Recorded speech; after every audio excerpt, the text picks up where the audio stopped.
All rise for the arrival of the head of state and the government, Namibia and Botswana respectively.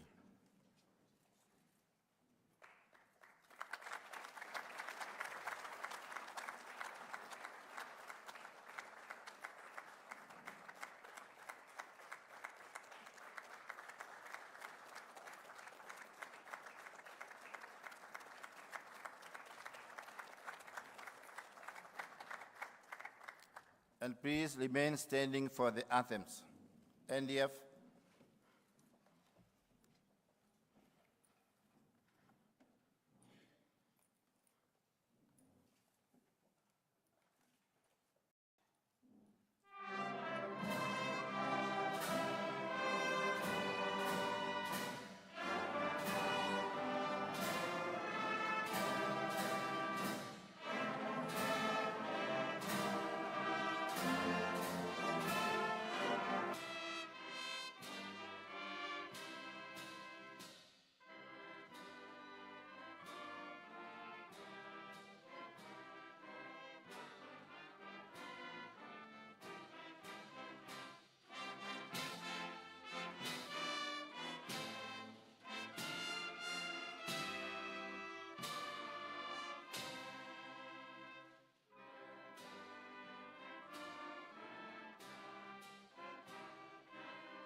Thank you. You may be seated.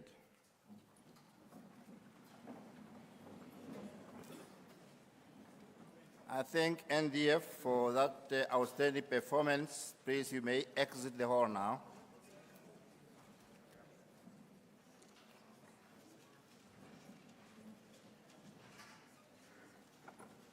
Thank you, NDF.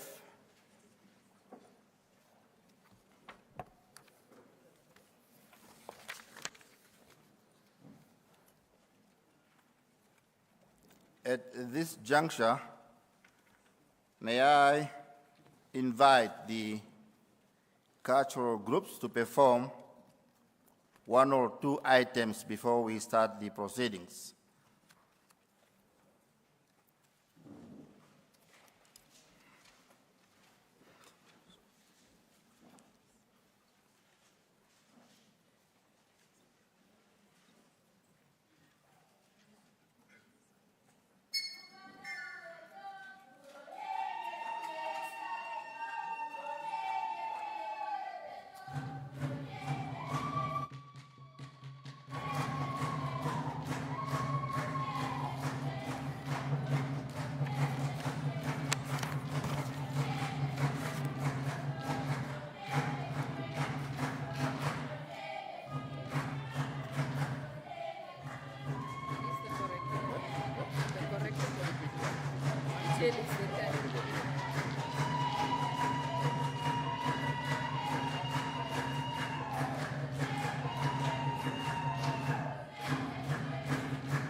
outstanding performance. Once again, let us give them another resounding applause. Thank you, cultural group. You may exit the hall. Thank you.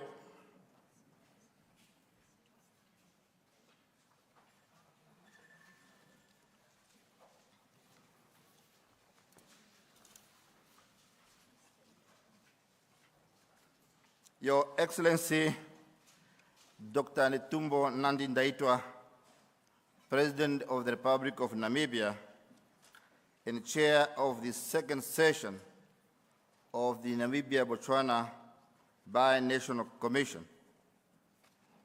Your Excellency, Advocate Duma Boko, President of the Republic of Botswana and co-chair of the second session of the Namibia-Botswana Binational Commission.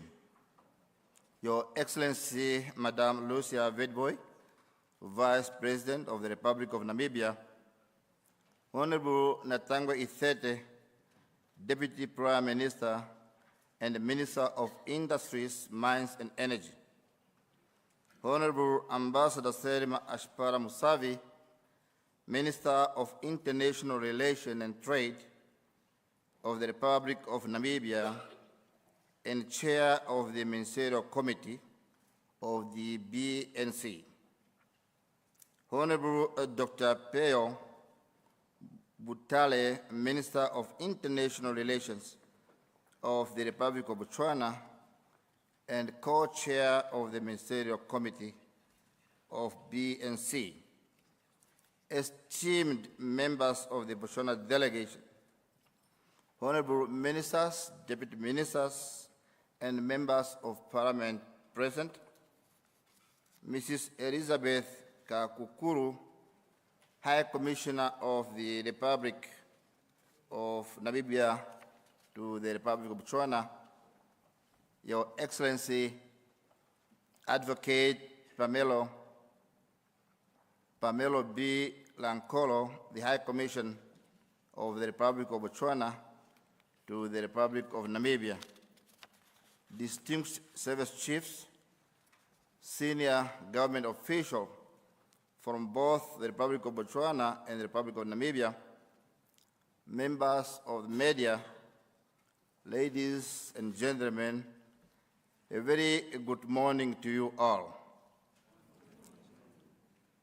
My name is Leonard Nangoro Ipumbu, the Chief of State Protocol, and today I will be the Director of Ceremony for this very important program.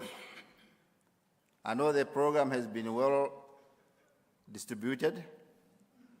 I will not go through the items in the program. I kindly request that we all consult our program as we move the program forward.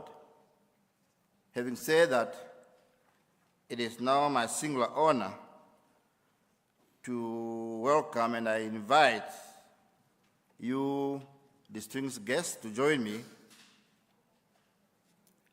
First, to welcome Your Excellencies, Honorable Ministers, senior government officials, and the distinguished delegates from both Namibia and Botswana at the State House, and in particular to this second session of the Namibia-Botswana Binational.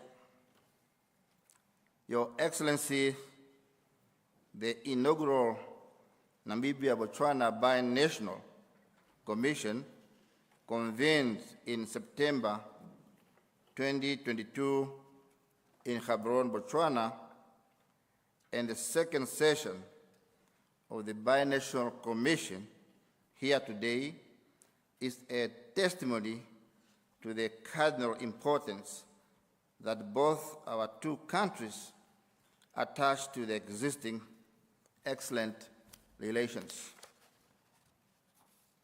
Ladies and gentlemen, the presence of our heads of state and governments here today indeed reaffirm the good and friendly neighborliness, as well as the cooperative ties between our sister countries. It also underscores the importance of our growing political, economic, and social ties for the prosperity of our two countries and peoples. Your Excellency, Honorable Ministers, distinguished delegates, without further ado, I now have the singular honor and kindly join me as I invite Her Excellency Dr. Netumbo Nandi-Ndaitwah, President of the Republic of Namibia and Chair of the second session of the Namibia-Botswana Binational, to deliver our welcoming remarks. Your Excellency.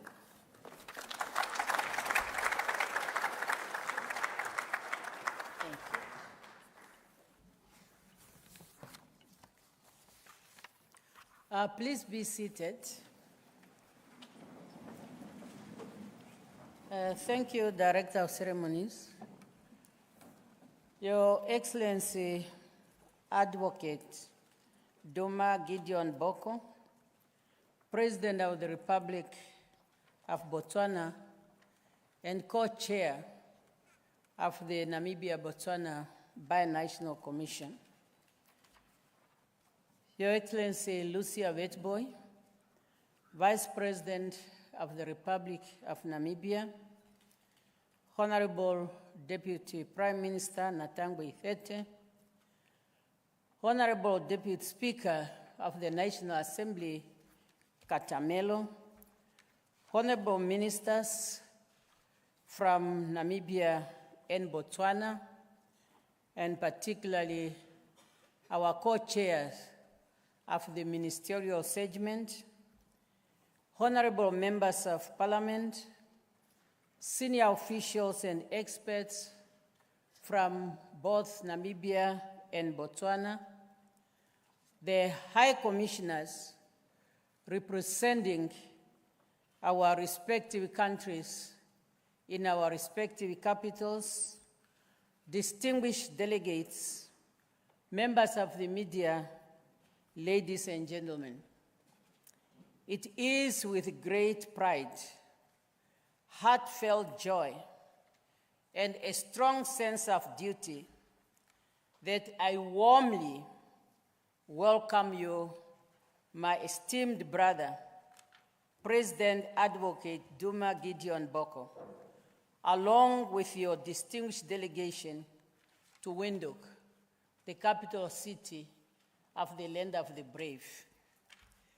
Today marks a significant moment as we gather for the second session of the Namibia-Botswana Binational Commission, a clear testimony to the deep, lasting ties that unite our nation and people. Your presence here is a powerful statement of the lasting friendship, solidarity, and shared goals that connect the people of Namibia and Botswana. Our relationship is rooted in a shared history, mutual respect, and a common vision aimed at peace, stability, and prosperity, not only for our nations, but for the entire Southern Africa region, the African continent, and the world at large. Mr. President, since the establishment of the Binational Commission in September 2022, our two countries have made significant progress in formalizing and strengthening our cooperation across various important sectors. The first session held in Gaborone served as a crucial starting point, establishing a solid foundation for ongoing partnership. Today, as we gather here, we have the opportunity to build on the momentum with renewed energy, commitment, and a clear focus on tangible results. Over the past week, our senior officials, experts, and ministers have worked tirelessly, demonstrating exceptional foresight and commitment as they carefully reviewed the progress of our current commitment, while also exploring new opportunities for greater collaboration.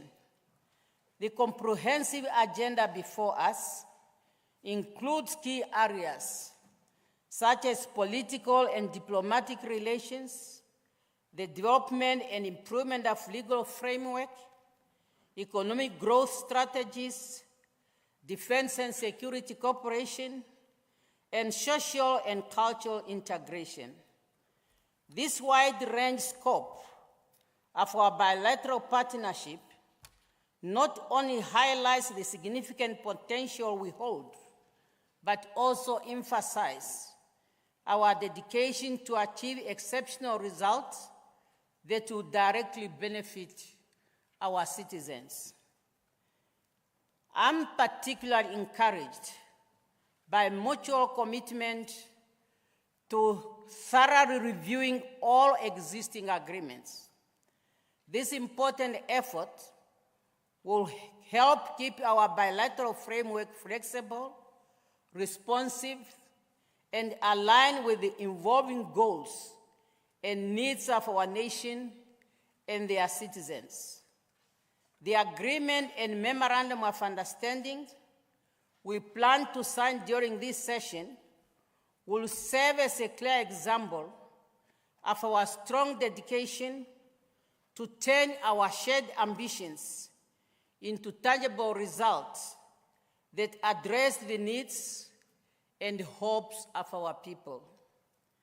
Namibia stands ready to collaborate more closely with your administration, Mr. President, to advance the historical partnership our founding fathers envisioned in the spirit of Pan-African solidarity.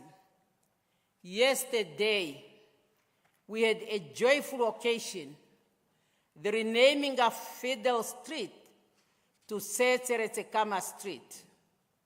This was not merely an act of history. We are committed to honor the founders of our frontline states, SADC and the AU, to continue in their footsteps in forging ahead with regional integration and Africa economic integration for the upliftment of our people in peace and harmony. This second session, thank you, of our Binational Commission occurs during a session of renewed hope, economic reform, and regional integration. In Namibia, the 8th administration has identified 7 key priority areas for our development, which are agriculture, sports, youth empowerment, quality education and training, creative industry, quality health services, and land and housing and sanitation. These key priority areas will be driven by 8 economic enablers, mainly mining, agriculture, energy, water, tourism, oil and gas, fishery, and infrastructure development, transport, and logistics.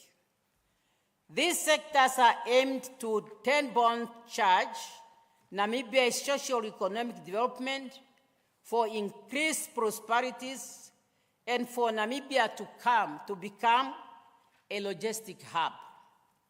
I'm aware, Mr. President, that Botswana Economic Transformation Program is aimed at shifting the country's focus from mineral-dependent economy to a diversified service-led model with high-value jobs and investment, driven by key pillars, which include establishment, Botswana's regional financial hub, fostering digitalization, developing agriculture, and enhance infrastructure.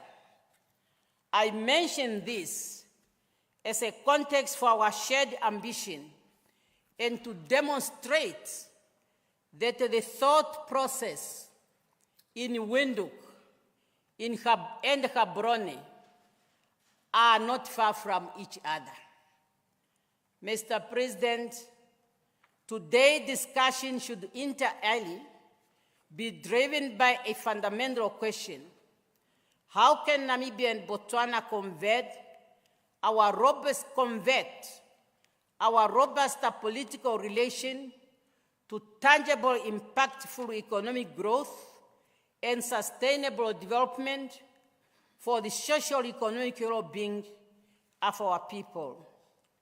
I believe that its response is that we must create jobs, empower our youth and women with skills, and accord them opportunity to be the driver of our economic transformation.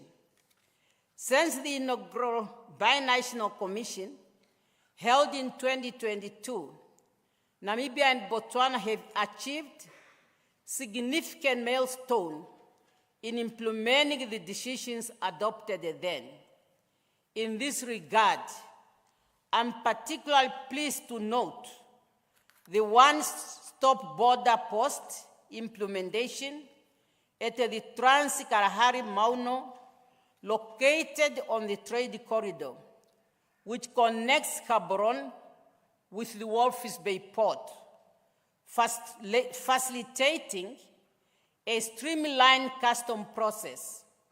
In addition, the introduction of the 24-hour border operations and acceptance of national identity card for cross-border travel have substantially reduced transport costs and transit times, thereby embracing regional trade.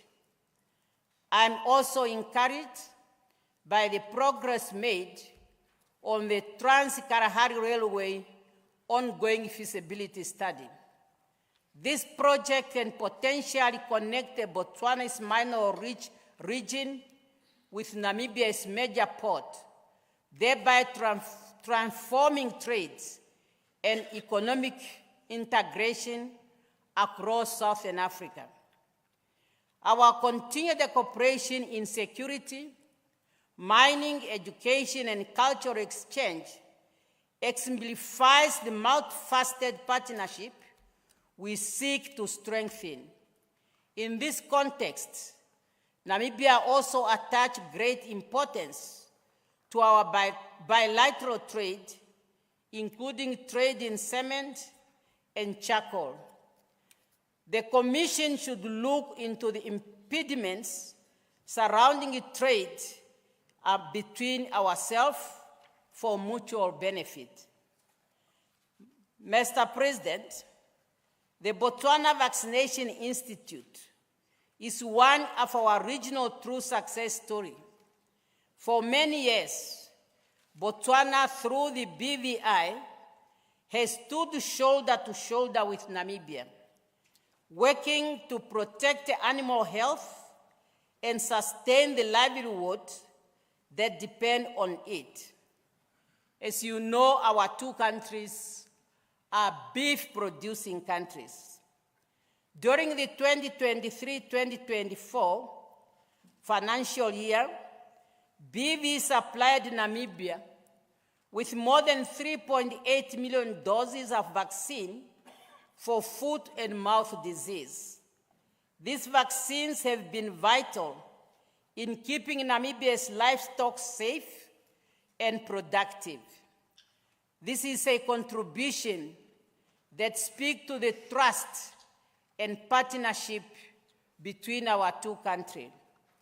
Last year, Botswana and Namibia took that cooperation even further by signing a 3-year agreement for the continued supplying of livestock vaccine through the BVI. I'm pleased to note that the first delivery was made in February 2025. This partnership is a reflection of our shared vision for a region that is self-reliant, health and secure, protecting our livestock, securing our farmers' livelihood, and strengthening the foundation of food security and trade for generations to come. This achievement exemplifies our shared commitment to regional integration, economic development, and people-to-people exchange as envisioned in the Southern Africa Development Community Strategies for Industrialization and Economic Diversification Agenda. Those achievements also contribute meaningfully to the goals of the African Continental Free Trade Area, as they demonstrate our ability to eliminate barriers, harmonize standards, and enable the free movement of goods, services, and peoples. Mr. President, distinguished delegates, our collaboration extends beyond bilateral issues to regional, continental, and global matters. We are living in the age where multilateral cooperation is being redefined and challenged.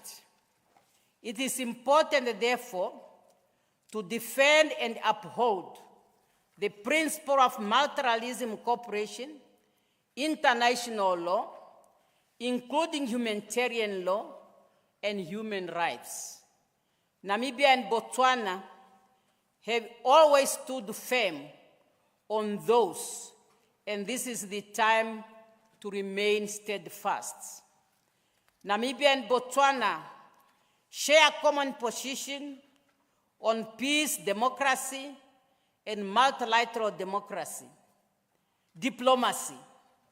As global conversation intensifies on much-needed reform of the United Nations, the global financial architecture, and the global trade rules, we must continue to advocate for those reforms to be more inclusive, equitable, and reflective of the voices of developing countries, or to say, the global South.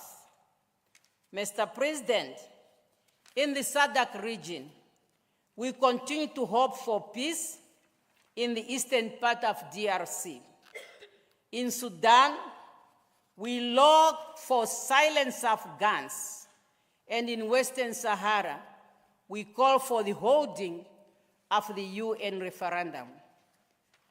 Namibia's history is one of untold suffering, marked by genocide and apartheid colonialism. It is our painful history that compels us to speak out, not out of bitterness, but conviction of the power of international solidarity for human dignity. As we meet today, the people of Palestine, including in Gaza, remain in a prolonged suffering without basic supplies. The UN has declared a genocide in Gaza. We are cautiously optimistic about the latest development. Now is the moment to move the call for a two-state solution in accordance with the various UN resolutions put forward in order to bring about sustainable peace to the people of Palestine. We call for an end to illegal sanctions on our sister neighboring country, Zimbabwe. In addition, we continue to call for an end to the continued illegal economic, financial, and commercial embargo imposed on the friendly people of Cuba and removing her from the list of states sponsoring terrorism. In the course of this week, and I'm happy I'm saying this in the presence of our Deputy Speaker, our Parliament has passed a motion to support the people of Cuba and call for the lifting of economic embargo on that particular country. Namibia is also concerned about the emerging threats against Venezuela and call for the removal of sanctions and threats against that country. Mr. President, this year, 2025, marks the 30th anniversary of the Beijing Declaration. I'm always proud to talk about Beijing, as I have served at this conference as the Rapporteur General. And it also is also a Jubilee anniversary of the UN Security Council Resolution 3025, a resolution that was moved by Namibia to be discussed in the Security Council. At the core of this resolution is the commitment to enhance inclusivity in peacemaking and peace building, to make the voice of women heard in pursuit for peace and development. Advancing the Women, Peace and Security agenda, Namibia, in collaboration with the AU Commission, is hosting a two-day conference this month from the 16th to the 17th here in Windhoek. It is my hope that Botswana will be represented. The SADC Secretariat is also expected to attend. Mr. President, on a lighter note, but very, very important, on behalf of the government and the people of Namibia, I extend hearty congratulations to the Republic of Botswana on your historic gold medal victory in the men's 4x400-meter relay at the 2025 World Athletics Championship in Tokyo. This remarkable achievement has brought pride to your nation and to us as Africans. It is an inspiring testimony for excellence for African sports people on the world stage. As I conclude, Mr. Speaker, now I'm back in Parliament. I'm missing it.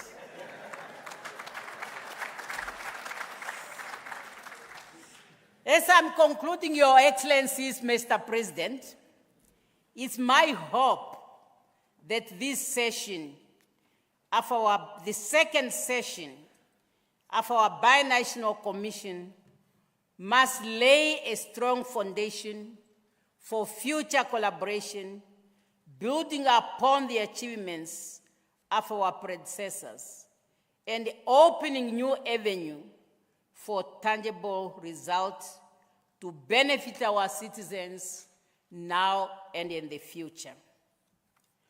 Once again, it's my distinguished honor, Mr. President, to welcome you and your delegation to Namibia and to officially declare the presidential segment of the second session of the Binational Commission open, which we have to chair together as co-chair.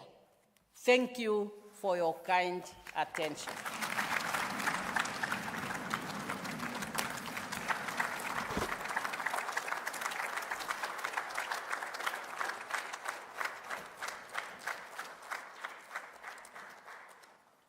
Another resounding round of applause.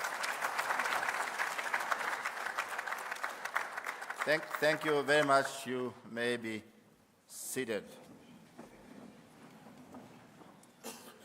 It is now my honor and privilege, and once again, kindly request that we all rise as I invite His Excellency Advocate Duma Gideon Boko, President of the Republic of Botswana and the co-chair of the Namibia-Botswana Binational Commission, to deliver his remarks. Your Excellency.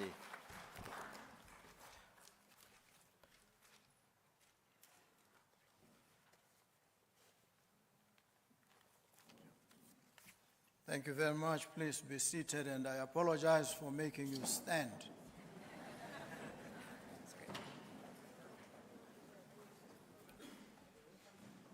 Let me start by gratefully acknowledging our host, the President of the Republic of Namibia, President Netumbo Nandi-Ndaitwah, who spoke to us this morning,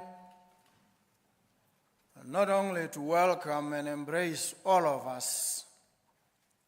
She spoke to us, ministered to our hearts and our souls like the true mother of Namibia and Africa that she is.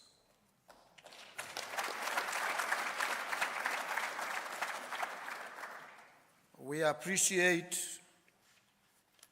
the journey that you've traveled in the quest to liberate your country. You have lived the story of this country. You've been in the front lines of its struggle. You've interpreted its experiences and its history. And through that lens of pain, trauma, and anguish, you seek to script a totally new, fresh, and spectacularly different narrative for the Republic of Namibia. We acknowledge you, woman.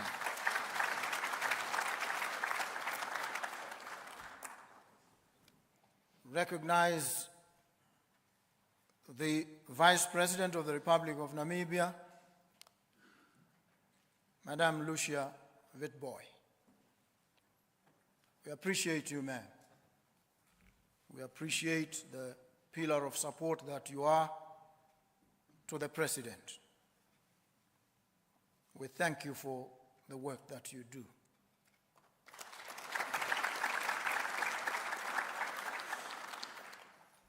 Both you and the President lead the executive arm of the Namibian government that wields both the purse and the sword in the effort to transform not just Namibia,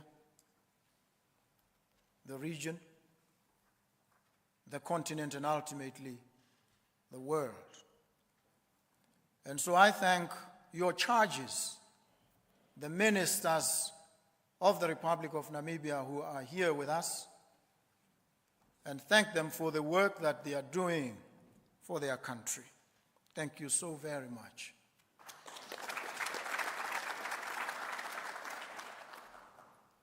I lead here a team as well, representing the Republic of Botswana, I'm its arrowhead, its trumpet voice, but I have a team around me. Several ministers are here. You've seen them, you've met them, you've engaged with them. They are also supported by public servants who are here with them and who understand the enormity of the task and the challenges with which we are confronted. I thank them too.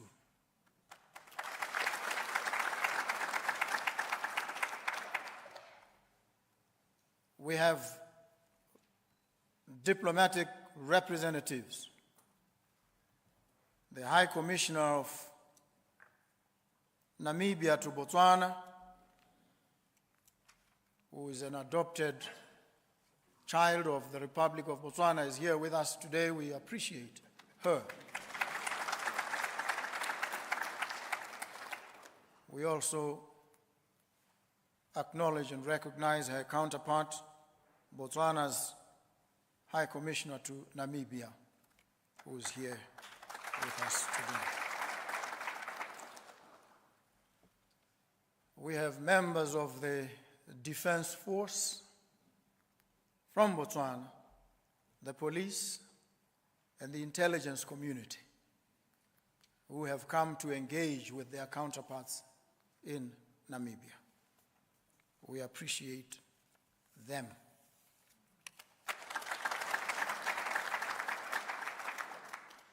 So thank you very much for being here today for this meeting, for the work that you have done in the lead up to this moment.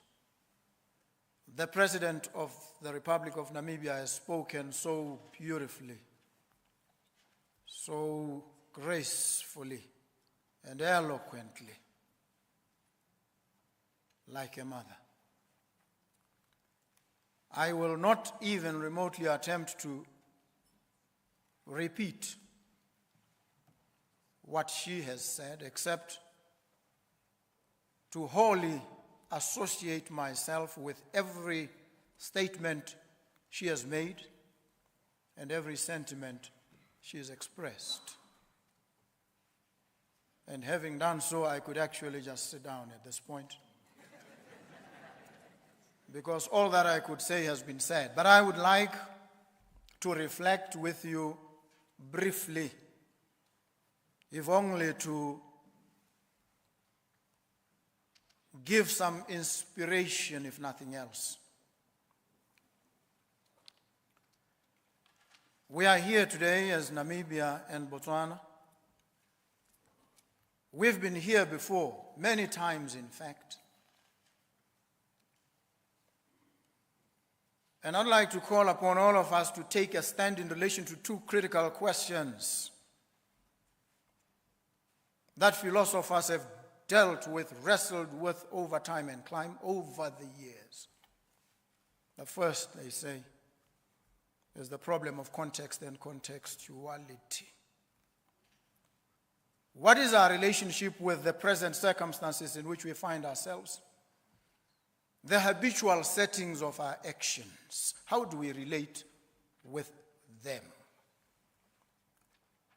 We may relate with them from a position of obeisance, of worship, of idolatry, where we fetishize and worship the institutions, the practices, and the habits that we've inherited.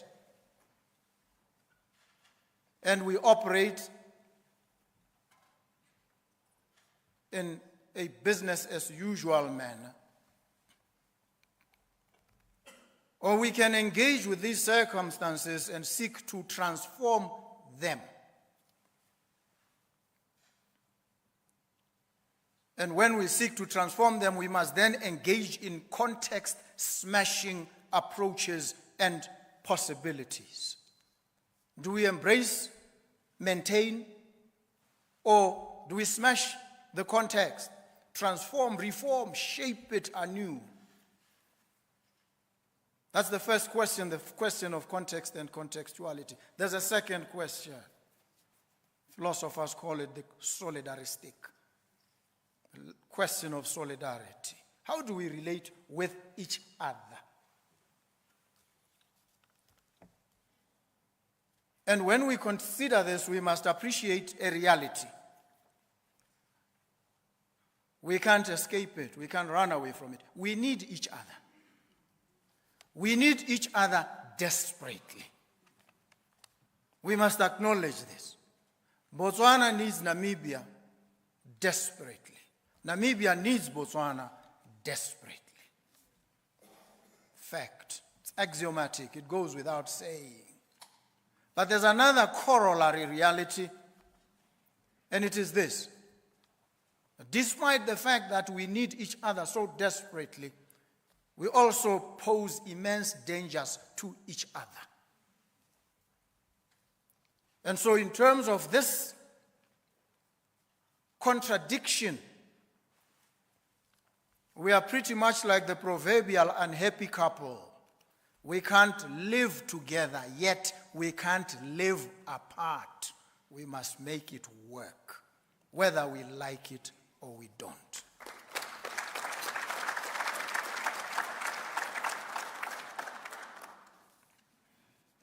And so what do we do?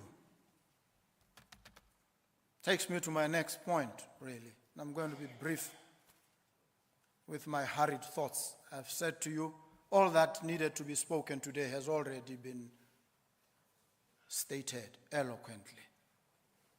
I will not ream the magic out of it.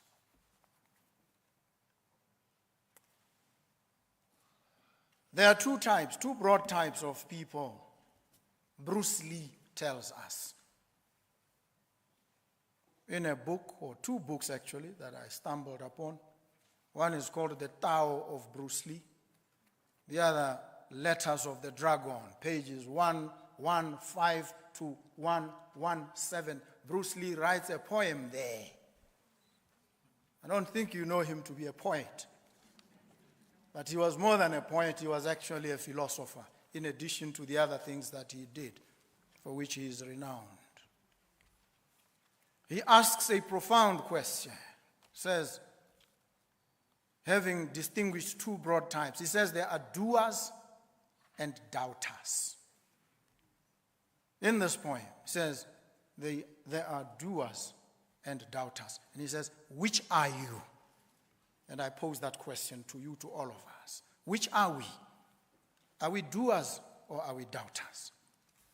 And he says, the doubters said, men can't fly.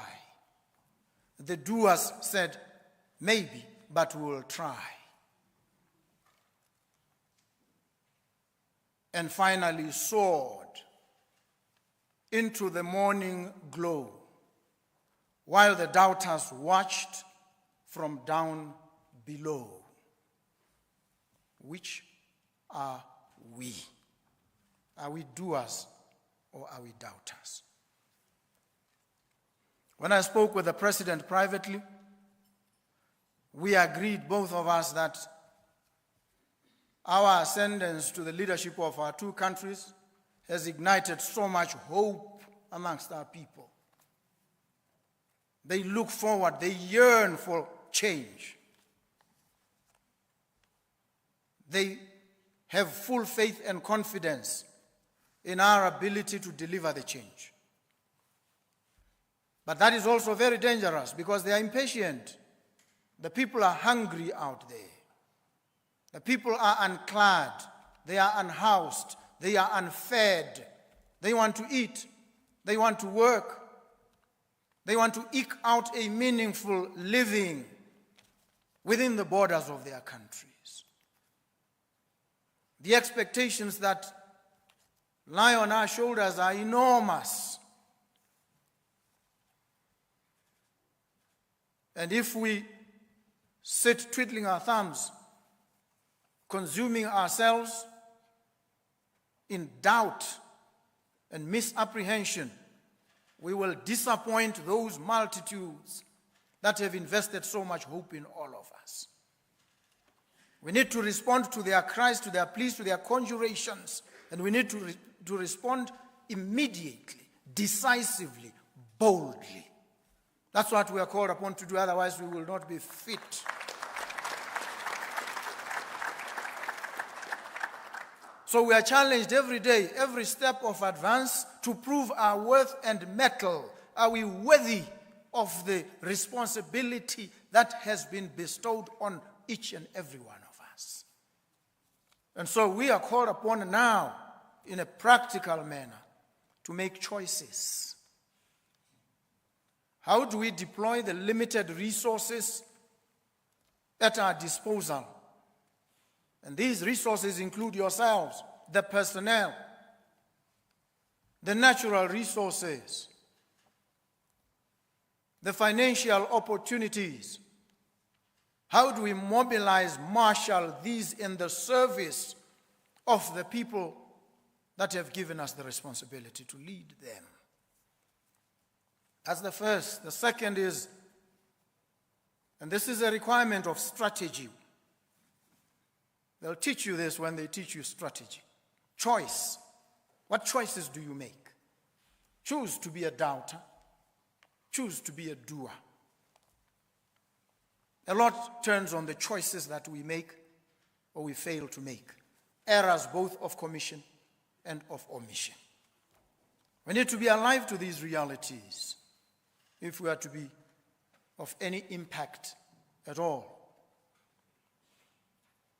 The second is empathy. In strategy, you need to have empathy. You need to consider the feelings and the interests of the others. In this case, Botswana must consider the feelings, the sentiments, and the interests of Namibia, and Namibia must do the same. It speaks to what I will call plausible complementarity between these two nations. Plausible complementarity. Botswana must complement Namibia, Namibia must complement Botswana. Not just in talk, in word, but in action, in deed. So all the sermons that you preach must now be translated into reality. They must be enacted in the lives of real people, those on the downside of your societies, those in the dumps catching hell. Your choices, your actions must translate into something meaningful for them to transform their lives. Empathy. The third is alliance, solidarity. These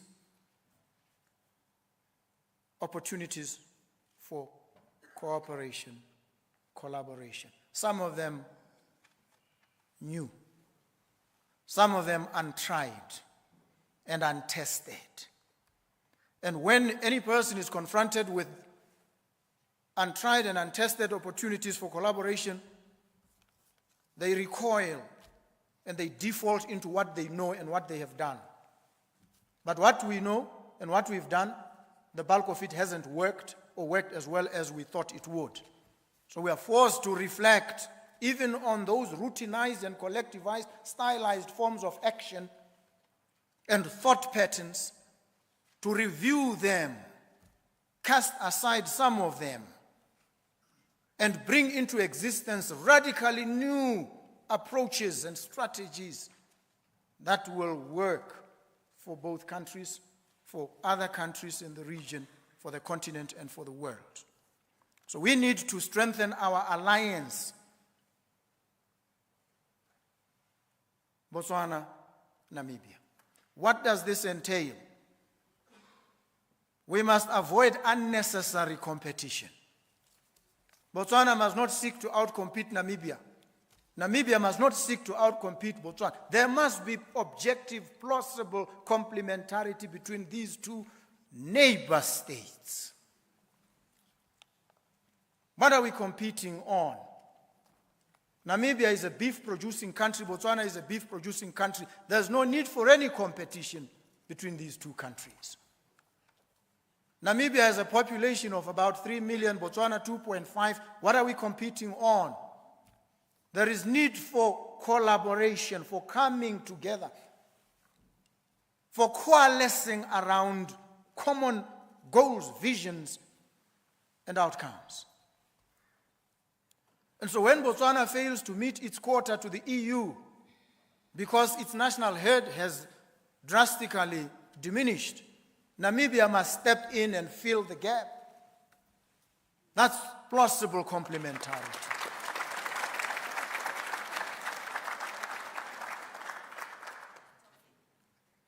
When Namibia cries out to Botswana and says, your policies in relation to cement have adversely affected my people, Botswana must pause, reflect its empathy, and say, how do I accommodate the interests of Namibia in order for Namibia to also accommodate my own interest? That's the plausible complementarity I'm talking about.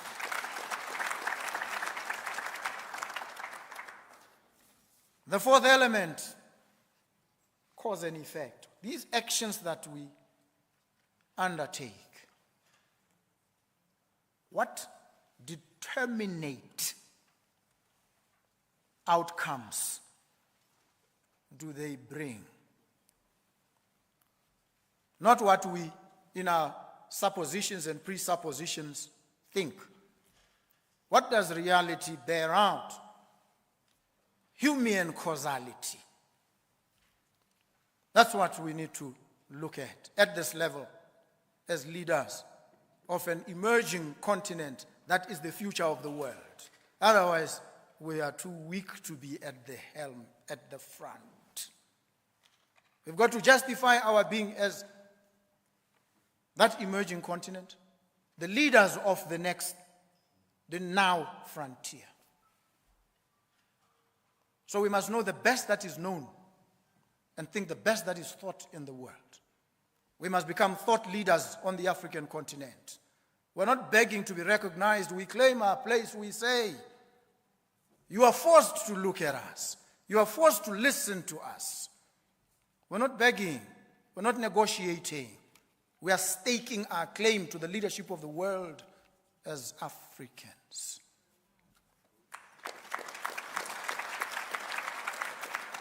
And the last issue for me is time.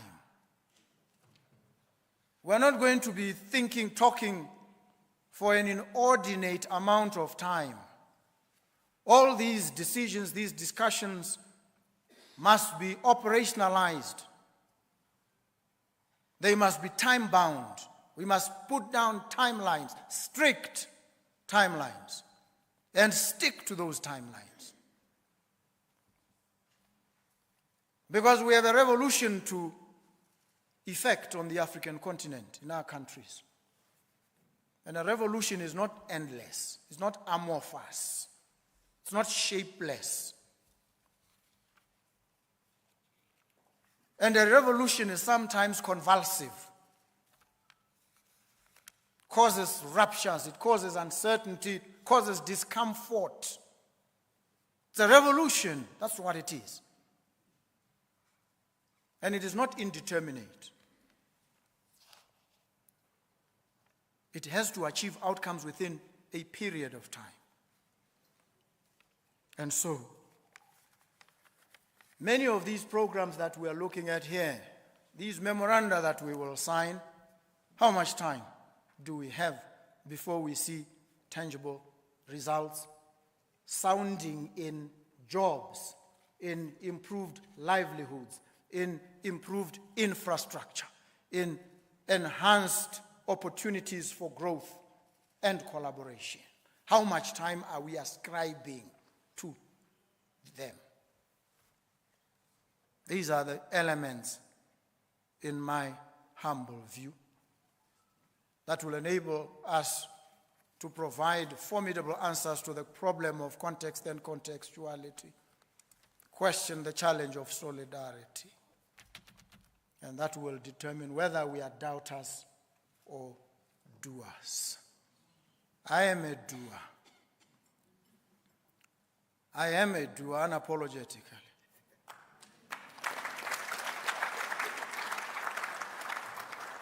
And I must be honest, sometimes you people frustrate me. I must tell you the truth. Sometimes I get frustrated by you, public officers, with your rigidities, your routinized sluggishness, your reticence, your inability to respond instantly, decisively, boldly, objectively to pressing and trenchant problems. Because you recoil and you fall back on what has happened before, regardless of the fact that it has not worked. So sometimes I get frustrated by yourselves. You are too formal. That's why you refer to yourselves as excellencies and all these other titles. I'm just a boy.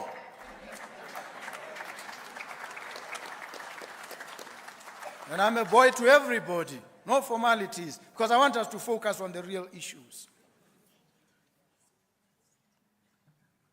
Appreciating that we are all subject to human frailties, foibles, and fallibilities. We know that. We're human. We're not deities. And so when we engage, we must engage alive to all these simple realities. Botswana and Namibia. The airline in Namibia has collapsed. The Namibian airline. Air Botswana is on the verge of collapse. Botswana has 2.5 million people. Namibia about 3 million. What can these two countries do in the area of airline transportation? What can they do? The both of them. Not in competition. Objective, plausible complementarity. What can they do? It's a question I throw to you. Because I have full faith and confidence that you will provide the answer. When are we starting work on the Trans-Kalahari rail line? And the pipelines, the oil pipelines that we must build. Opening up frontiers of trade amongst ourselves and into the rest of the continent. Under the aegis of the Africa Continental Free Trade Area Agreement. When are we translating these sermons into lived reality for our people? Let me stop right here. Thank you very much for the pleasure of your attention.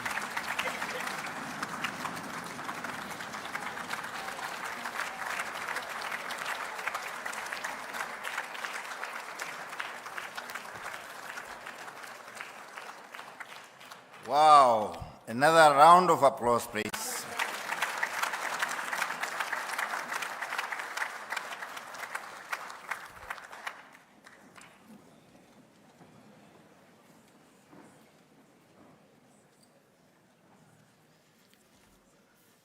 I truly thank our leaders, our two heads of state and government, for their foresight statements, so well and eloquently delivered. Very inspiring, very educative, very informative, and of course, very instructive. They really give us marching orders. What else? I believe the implementation of the BNC undertakings become very imperative. What a good feelings in this house, really good feeling. And thanks God, we believe we belong to this beautiful sisterly country, Namibia and Botswana. On that note, once again, let's give ourselves another resounding round of applause.